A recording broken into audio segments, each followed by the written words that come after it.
Hello नमस्कार दोस्तों, मेरा नाम अवधेश साहनी है। मैं डिप्लोमा सिविल इंजीनियर।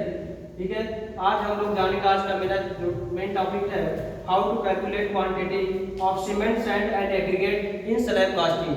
आपके घरों में जब स्लैब की कास्टिंग हो रही है तो आप कैसे ज्ञात करेंगे कि सीमेंट सैंड और एग्रीगेट की मात्रा कैसे फाइंड आउट करेंगे। तो अगर मान लीजिए आपका एरिया दिया हुआ हो 4 मीटर स्क्वायर का, एनीवन कोई भी एरिया दिया हुआ हो और एक आपको ग्रेड पता चल जाए, ग्रेड मतलब 25 हो या 20 हो या कुछ भी ग्रेड का दिया हुआ हो। M25 का मतलब होता है 1:2 का होता है। कहने का मतलब होता है, जो 1 का मतलब होता है 1 भाग जो होता है सीमेंट होता है और 1 भाग क्या होता है सैंड होता है, यानी कि 2 भाग क्या होता है 2 पार्ट जो होता है एग्रीगेट होता है। ठीक है, ठीक है।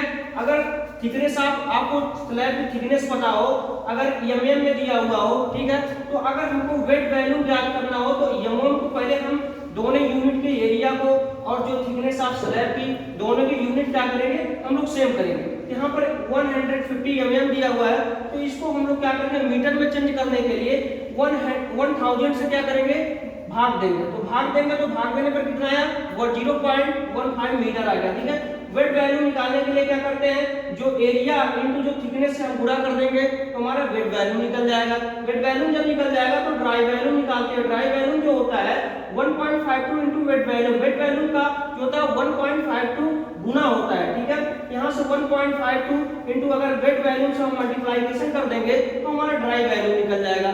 हमको सीमेंट की मात्रा, पहला स्टेप हमारा सीमेंट की जो क्वांटिटी फाइंड आउट करनी है। क्वांटिटी ऑफ सीमेंट क्या होता है, क्वांटिटी ऑफ सीमेंट होता है ड्राई वैल्यू बटे सम ऑफ रेशियो इनटू जो सीमेंट का रेशियो होता है, यही फार्मूला होता है। इसी फार्मूला में क्या करेंगे, हम लोग ड्राई वैल्यू की वैल्यू रख देंगे 0.912 इनटू 1 और सम ऑफ रेशियो जो ग्रेड दिया हुआ रेशियो 112 का जो सम कर देंगे तो क्या हो जाएगा 4 हो जाएगा। इसको दोनों का सम करेंगे तो 4 हो जाएगा। इसे जब डिवाइड करेंगे 4 से डिवाइड करेंगे तो हमारा जो क्वांटिटी ऑफ सीमेंट का जो आ गया तो वहां पर 0.228 मीटर क्यूब आ गया। ठीक है, अगर हमको सीमेंट की मास निकालनी है तो क्या करेंगे, मास ऑफ सीमेंट होता है ये quantity of cement into density होती है। ठीक है, यहाँ पर ये कैसे हमको आता है मास ऑफ सीमेंट, यहाँ पर आप एक फार्मूला आप लोग जानते हैं, फार्मूला होता है कि डेंसिटी इक्वल टू क्या होता है, डेंसिटी इक्वल टू होता है कि मास बटे वैल्यूम।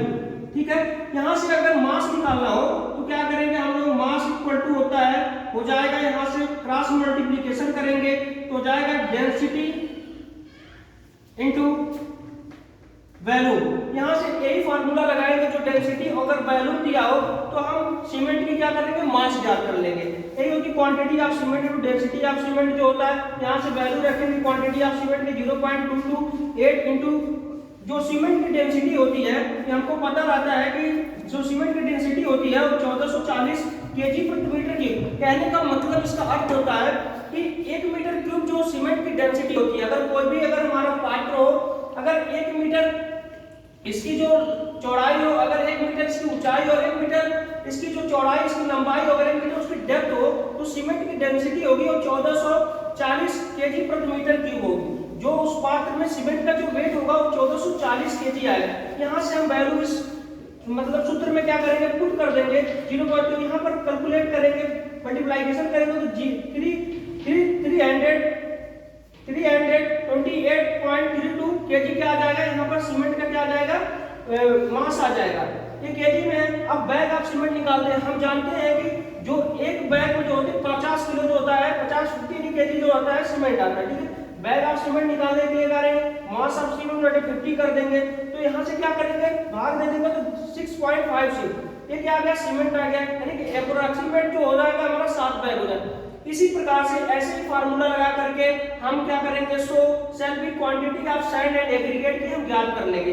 इसी प्रकार से अगर यहाँ पर अगर सीमेंट रेशियो जैसे दिया है, यहाँ पर अगर क्वांटिटी आप अगर सैंड की हमको ज्ञात करनी है तो dry value sum of ratio into sand ratio. इसी फार्मूले का इसी अनुसार हम क्या करेंगे, हम सैंड की भी और एग्रीगेट की भी ज्ञात कर लेंगे। ठीक है, यहाँ पर हम ये कास्टिंग करते समय जब तक हमको ग्रेड नहीं पता रहेगा, एक जैसे ग्रेड क्या होता है M25 ग्रेड, हर एक ग्रेड का हमको रेशियो पता होना चाहिए। ठीक है, जैसे M20, M15, M10, M7.5, m5, क्योंकि कभी कभी रेशियो नहीं दिया रहता है, ग्रेड दिया रहता है क्वेश्चन में, तो हम क्या करते हैं कि जब तक ग्रेड नहीं आपको ज्ञात रहेगा, ग्रेड का रेशियो नहीं ज्ञात रहेगा, तब तक आप किसी भी क्वेश्चन को आप हल नहीं कर सकते। जो m25 का रेशियो 1:2 होता है, 1:1.5 रेशियो 3, 1:2:4, 1:3:6 होता है, 1:4:8 होता है, 1:5:10 और जो होता है 1:6:12 होता है। इसी प्रकार से हम क्या करेंगे, आप अपने घरों में क्या करें, आसानी से क्या करेंगे, आप सीमेंट सैंड एग्रीगेट की मात्रा ज्ञात कर लेंगे। थैंक यू, धन्यवाद।